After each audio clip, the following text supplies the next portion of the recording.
Let me put y'all up on some game. NTB, if you look at many of the escapes that occur in America's prison system, oftentimes you'll find one common denominator. They had help. Let's talk about it. All right, NTB, man. So here's the thing, right? We got another guy who escaped from prison up in Pennsylvania.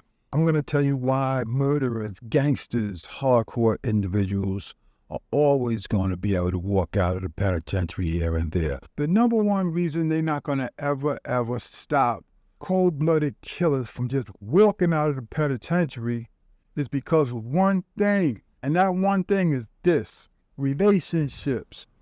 I'm going to break it down for you. Now to another big story in the region, the manhunt widening for that convicted killer, Danilo Cavalcante. The move is in response to the latest sighting on the property of Longwood Gardens on Monday night. The expanded search led to school closures, adding a new layer of concern to a community already on edge, and schools will be closed in some areas again today. Action News reporter Corey Davis is back live in the search zone in Hobson Township. Good morning, Corey. Madison, good morning. So we do know that the Unionville cops, the Unionville Chats Ford School District will now change students to remote learning this morning, and offices will be closed. So we're right next to Hobson Elementary School. West Street Road right here has police officers up and down the road. It's open to traffic, but the roadblocks are continuing to just change over the course of this 7-day search for that escaped inmate. In the meantime, families have been doing what they could, following police instructions to stay as much unit as possible. The number one reason they're not going to ever stop cold-blooded killers from just walking out of the penitentiary is because of one thing: relationships. That's right, as simple as that. Relationships are the issue, relationships are the concern, and relationships are the one thing that you cannot really fix. And let me tell you what I'm talking about when I'm talking about relationships, right?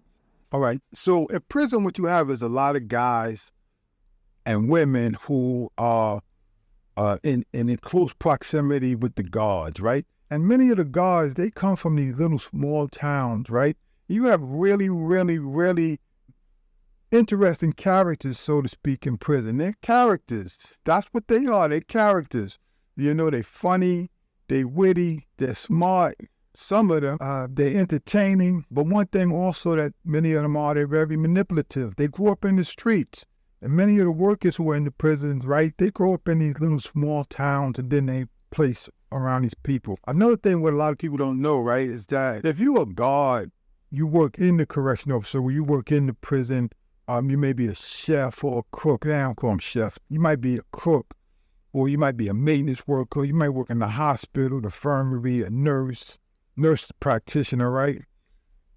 You're serving time just like the inmates are serving time. You're serving time too. You understand? And so as they serve time, you serve time. And sometimes y'all come in close proximity to each other and relationships build. Relationships form. You can't stop it. You'll never be able to stop it. Some of these people are going to be interacting with hundreds and hundreds of inmates. You're going to be interacting with hundreds and hundreds of inmates. When I was there, a lot of the guards, I've seen it. You see certain personalities, y'all, in real life, they just click. They just click. Sometimes it's yin, sometimes it's yang. Sometimes it's same attract, sometimes it's opposites attract. But there's all type of personalities in the prison. You name it, you got it. And if you work there, you're going to come across this personality. And sooner or later, there's going to be somebody in there that you click with. It's going to happen. And you're there all day, every day, year in and year out with this person. And a lot of times what happens is you build connections, right? You build emotional attachments.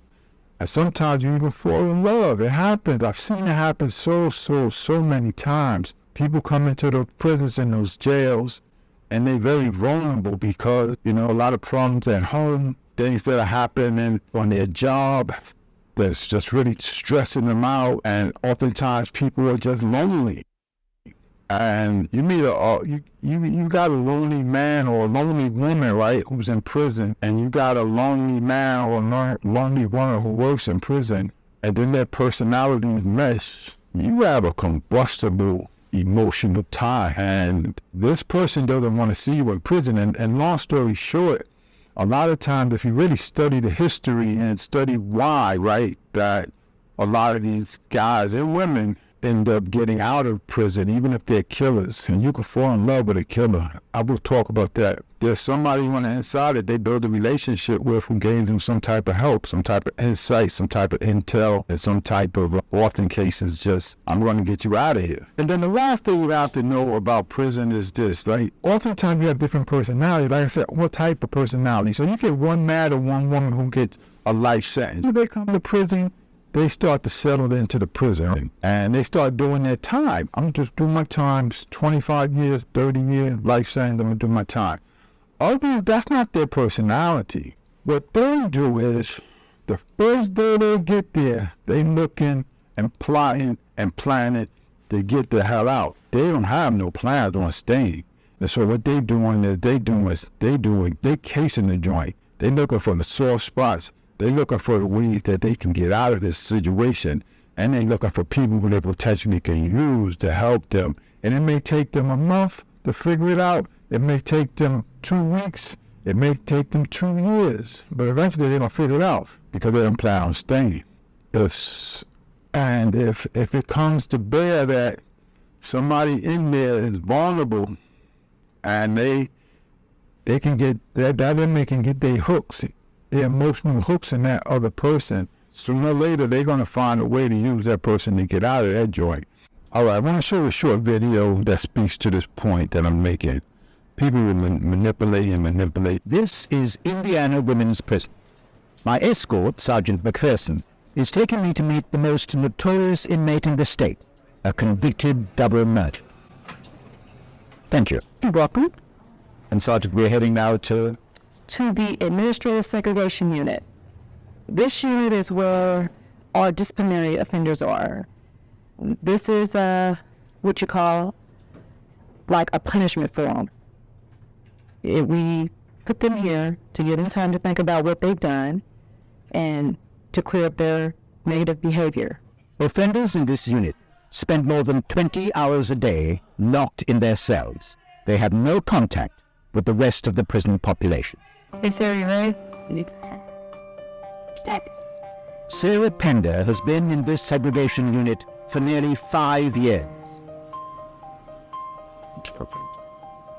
This is punishment not for the double murder for which she was convicted, but for an incident which made headline news across the country. Why do you think that they have given you this long sentence, as it were, in segregation unit? Because I embarrassed them. How did you embarrass them? Well, I escaped from what was supposed to be a maximum security prison. How did you do that? An officer aided me. In what way? That was a little embarrassing.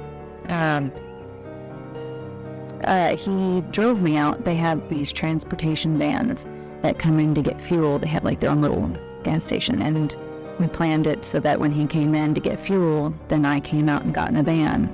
How did you manage to persuade an officer Well, I didn't actually. to take you out? I didn't actually ask him. Yeah, I know. It's I was having when I was planning my escape, I planned on doing it by myself, and but I needed money, and I didn't want to ask my family because I would have to lie to them about what it was for. So in order to make money, I worked with this officer who would traffic in contraband, and then my friends would sell it for money, and then I would get the money to save up for my escape. And so he was making a lot of money because I was paying him very well to do this. And he found out that I was planning an escape and saw an opportunity to make more money. And so he said, well, what if I can just roll you out of here? So that would be worth my while. And as a side note, I also had a sexual relationship with the officer. And that came out when I escaped, and that was very embarrassing to the department.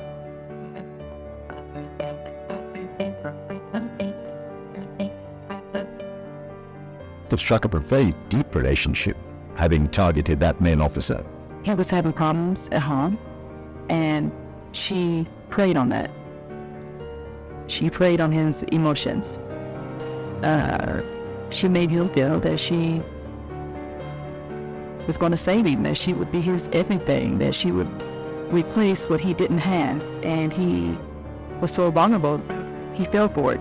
So he did whatever she asked. He fell in love with her. He fell in love with her. Yes, but of course she wasn't in love with him. She used him to get what she wanted, and that was to get out of Rockville. And you would put that down to her ability to Manipulate. She is, I've seen a lot. I've been here for over 20 years. Sarah is one of the best manipulators I've seen.